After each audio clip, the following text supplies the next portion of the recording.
Ayan guys, ito ay, di ba seaweed to? Ayan, mayroon tayong nabiling seaweed guys. Lagyan natin siya ng lemon. Tapos may kamatis at saka yung sibuyas guys. Ayan. Slice natin siya ng kamatis guys.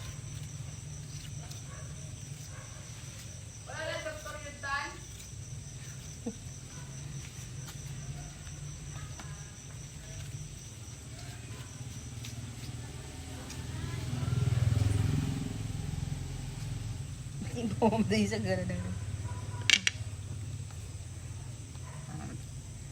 Ayan guys, tapos lalagyan natin siya ng ayan, sibuyas. Ayan siya guys, tapos pigan po natin siya ng lemon.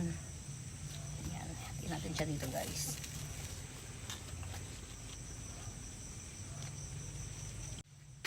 Ayan guys, pigaan natin siya ng lemon, ayan.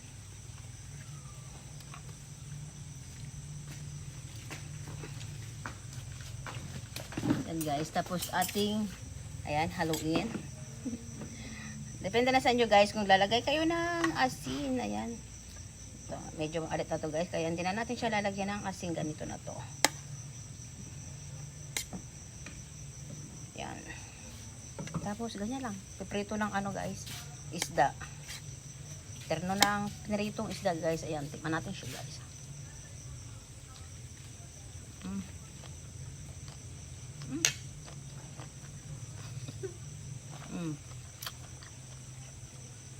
Dapat may sili wa. Yan po guys ang ating dinner.